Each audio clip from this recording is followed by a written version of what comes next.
Michael Reeves hadn't asked for much when he purchased the modest single-story home in Sunnyside Estates. After 15 years of apartment living in the city, all he wanted was a quiet place with a small backyard where he could enjoy his morning coffee in peace. The swimming pool had been an unexpected bonus. The previous owners had installed it just before deciding to move, and it had barely been used. "Best decision I ever made," Michael muttered to himself as he skimmed leaves from the crystal-clear water on a sweltering Saturday morning. June in Arizona was unforgiving, the temperature already pushing 95 degrees despite it being barely 9 o'clock. The pool had quickly become his sanctuary, a cool blue escape from the desert heat. 3 months into homeownership, Michael had settled into a comfortable routine. Weekdays were spent in his remote software engineering job, and weekends were dedicated to maintaining his little piece of paradise.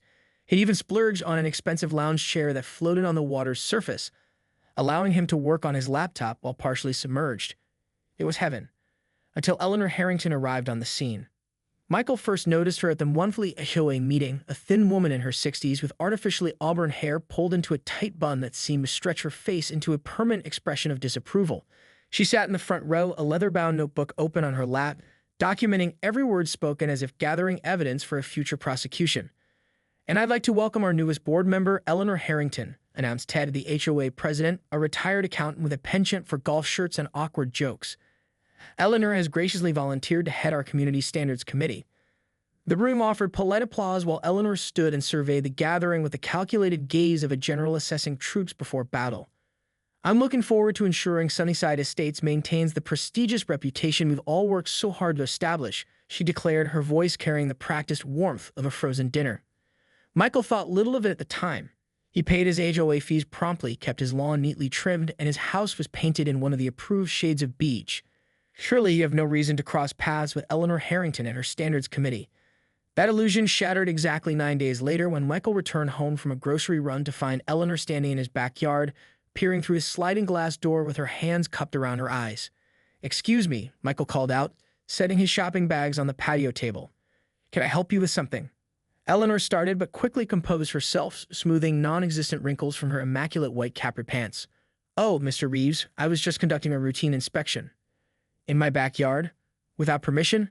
Michael kept his voice level despite the anger bubbling beneath the surface.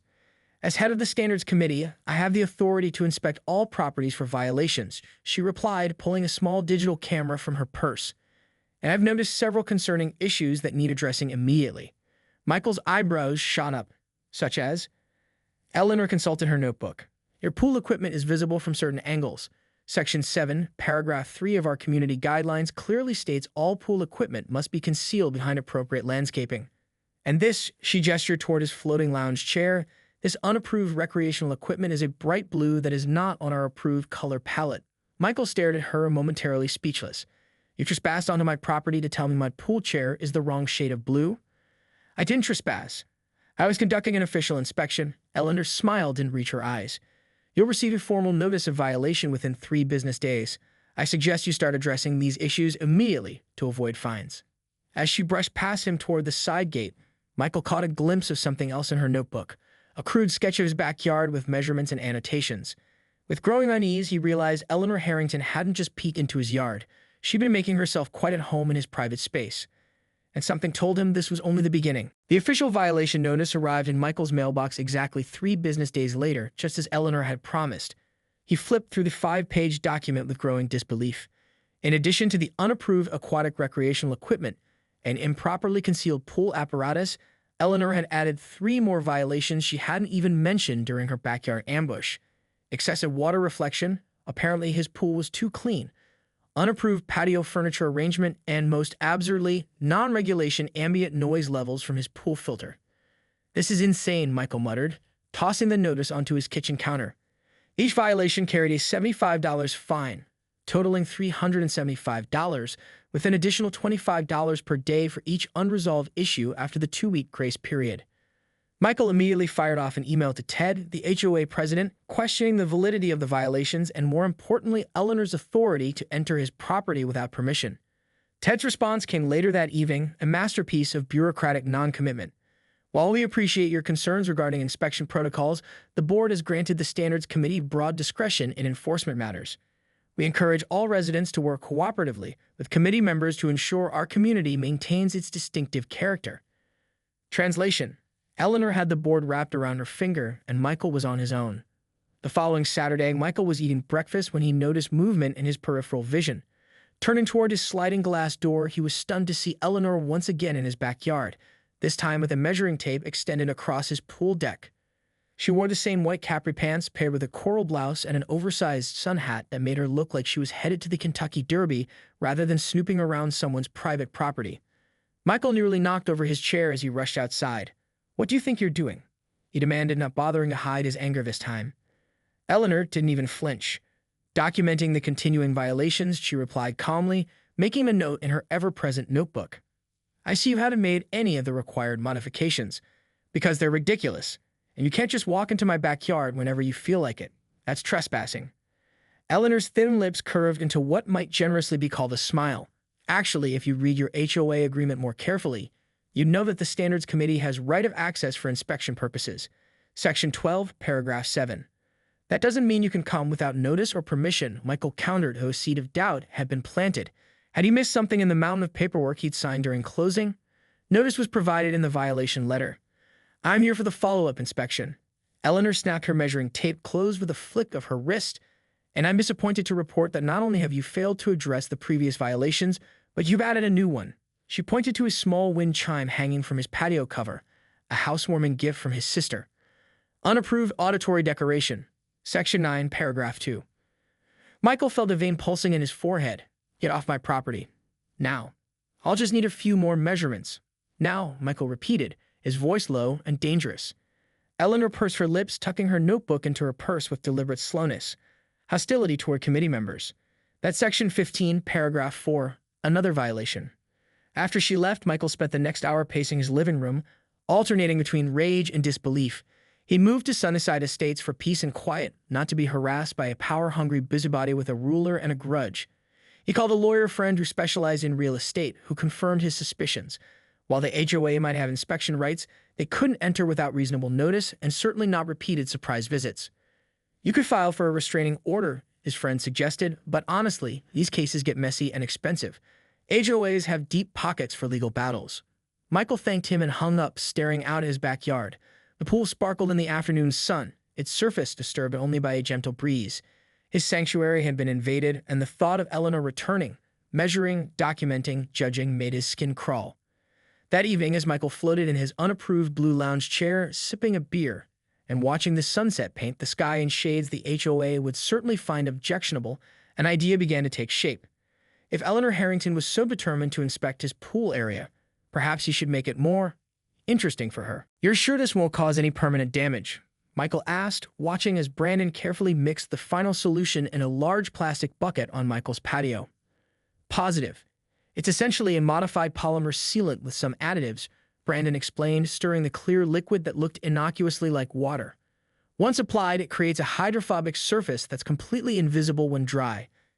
Add moisture and the coefficient of friction drops to nearly zero." He grinned mischievously. "In layman's terms, it becomes slicker than a greased penguin on an ice slide." Michael nodded, surveying the carefully mapped application area. A 6-foot-wide path along the pool deck where Eleanor typically walked during her uninvited inspections. They had spent the previous evening applying the base coat, and now Brandon was preparing the final layer containing the special ingredient, ultrafine blue glitter suspended in the solution. "And the glitter. That's the genius part," Brandon chuckled. "The particles are so fine they'll remain completely invisible in the sealant until activated by moisture. Then they'll adhere to whatever or whoever makes contact. And the best part? It's nearly impossible to wash off completely. She'll be finding blue sparkles in unexpected places for weeks." They worked methodically through the afternoon, applying the solution and then using a special UV lamp to cure it properly. When finished, the treated area was completely indistinguishable from the rest of the pool deck. A perfect trap hiding in plain sight. "Now for the surveillance," Michael said, positioning 4 discrete cameras with overlapping fields of view to capture every angle of the pool area. The high-definition motion-activated system would upload footage directly to the secure cloud storage, ensuring that whatever happened next would be thoroughly documented. "You realize she's going to be furious," Brandon warned, though his eyes twinkled with anticipation. "She's already furious," Michael replied. "The difference is now I'll have evidence of her trespassing, and she'll have a memorable lesson in respecting private property. They didn't have to wait long. 2 days later, Michael was working from home when his phone buzzed with a motion alert from his backyard security system. He switched to the live view to see Eleanor Harrington, clipboard in hand, once again letting herself through his side gate. Today, she wore her signature white capri pants with a powder blue blouse, her auburn hair perfectly coiffed despite the 98-degree heat. She moved with the confidence of someone who believed rules existed for others, not for herself. Michael watched the feed as Eleanor began her usual routine, measuring the distance between his patio chairs and making disapproving notes. She photographed his pool equipment, now partially concealed behind decorative planters, a concession Michael had made not out of compliance but strategic planning. He needed Eleanor to believe her intimidation was working to ensure she'd continue her inspections. "Come on," Michael murmured to the screen, just a little to the left. As if hearing his directive, Eleanor turned and strode purposefully toward the treated area of the pool deck. Michael held his breath as she stepped onto the invisible trap, her white shoes making contact with the seemingly normal surface. Nothing happened. For a moment, Michael thought their plan had failed. Then he remembered. The surface needed moisture to activate. Almost on cue, a light breeze kicked up, carrying a fine mist of water from the pool's surface across the deck. The droplets were barely visible on the camera feed, but their effect was instantaneous and spectacular. Eleanor's right foot shot forward like a cartoon character on a banana peel. Her arms pinwheeled wildly as she struggled to maintain balance, clipboard and camera flying in opposite directions. For a surreal moment, she was suspended in a perfect horizontal position, defying gravity. Then physics reasserted itself. News traveled fast in Sunnyside Estates. By sunset, every household within a 3-block radius had heard some version of Eleanor Harrington's pool misadventure. By the following morning, the story had evolved into neighborhood legend. Michael first realized the extent of the gossip wave when his doorbell rang early the next day. He opened his front door to find Diane Mercer, a retired school teacher from 2 streets over, standing on his porch with a beautifully arranged basket of muffins.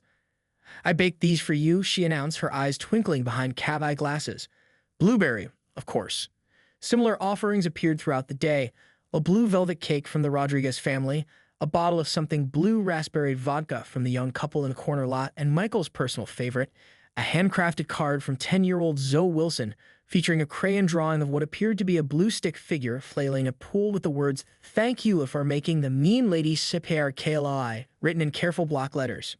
Brandon stopped by that evening with a 6-pack of Blue Moon beer, unable to contain his curiosity.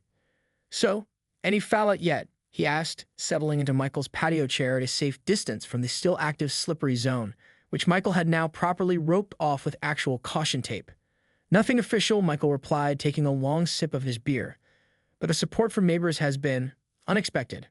"Not that unexpected," Brandon chuckled. "Eleanor's been terrorizing this community for months. Did you know she fined the Goldsteins $200 because their mezuzah wasn't an approved exterior decoration? Or that she made Mrs. Patel cry because her holiday lights were excessively cultural?" Michael winced. "I had no idea it was that bad." "Oh, it's been bad. You're just the first one with the guts and the brilliant chemistry connections to stand up to her." They clinked bottles and a toast just as Michael's phone buzzed with an email notification. The subject line read, "Emergency HOA board meeting. 8:10 DNC mandatory." "Well," Michael sighed, showing Brandon the screen, "looks like the official fallout begins." The emergency meeting was scheduled for the following evening in the community center. Michael arrived 10 minutes early to find the room already packed to capacity. Residents who had previously skipped HOA meetings for years had shown up in force, and a murmur of anticipation buzzed through the crowd. Ted, the HOA president, looked decidedly uncomfortable at the head table, tugging at his collar and rearranging his papers with nervous energy. Beside him sat 3 other board members, all wearing expressions that ranged from concerned to mildly amused. The 5th seat, Eleanor's, remained conspicuously empty. At precisely 7:00 p.m., Ted cleared his throat and called the meeting to order. "Thank you all for coming on such short notice. We have some important community matters to discuss." "Like why Eleanor Harrington looks like a smurf," called out a voice from the back, triggering a wave of barely suppressed laughter. Ted's face reddened. "We are here to discuss certain allegations regarding inspection protocols and potential incidents on private property within our community." A side door opened and a collective gasp rippled through the room as Eleanor herself entered. She was dressed in a long-sleeved black dress that covered as much of her skin as possible, but nothing could hide the distinctive blue sparkle that still dusted her face, hands, and hairline. She had clearly attempted to cover it with heavy makeup, which only succeeded in giving her a strange, mottled purple appearance where the blue sparkles shone through the foundation. She took her seat without making eye contact with anyone, her movements stiff and her expression frozen in what seemed to be a permanent grimace. "Now then," Ted continued, visibly uncomfortable, "we've received a formal complaint from our Standards Committee chair regarding an alleged intentional, booby trap on a resident's property." 3 months after what Sunnyside Estates residents now referred to simply as the Blue Incident, life in the neighborhood had transformed in ways Michael could never have anticipated. The community that had once existed as disconnected households, each quietly enduring Eleanor's reign of terror, had blossomed into something that actually resembled its optimistic name. Weekend barbecues rotated between houses. A community garden sprouted in the previously unused common area. Mrs. Patel's Diwali celebration became a neighborhood-wide event, with residents learning to make rangoli patterns on their driveways. The Goldsteins hosted a Hanukkah party that had children from every faith on the block spinning dreidels and eating chocolate gelt. Michael found himself at the center of this renaissance, somewhat bewildered by his accidental role as community catalyst. "You know," Brandon commented as they watched the summer's first neighborhood pool party unfold in the community center, "it's not just that you took down the tyrant. It's that you showed everyone it was possible to stand up for themselves." Michael nodded thoughtfully, watching as Ted, who had turned out to be a decent HOA president once freed from Eleanor's influence, flipped burgers on the grill while wearing a novelty apron with "Kiss the Cook," not the HOA ruled book, printed across the front. The Standards Committee had been completely reorganized with a rotating membership to prevent any single person from accumulating too much power. Violation notices had decreased by 87%, and those that were issued typically came with offers of assistance rather than threats of fines. Eleanor herself had become a rare sight. Rumors circulated that she was still finding blue sparkles in unexpected places despite multiple professional cleaning services. She had put her house on the market briefly, then withdrawn the listing after receiving only lowball offers from potential buyers who had heard stories about the neighborhood. On those occasions when Michael did spot her, she crossed the opposite side of the street, clutching her purse as if he might douse her with glitter at any moment. Life had largely returned to normal, a new, better normal, when Michael arrived home one evening to find an official-looking envelope in his mailbox. Inside was a letter from an attorney representing Eleanor Harrington, threatening legal action for intentional infliction of emotional distress, property damage to designer clothing, and orchestration of community-wide harassment. Michael sighed, placed the letter on his kitchen counter, and poured himself a glass of wine. He had been half expecting this. Eleanor wasn't the type to accept defeat gracefully. The next morning, he sought advice from Lisa Chen, a neighbor who happened to be a civil litigation attorney.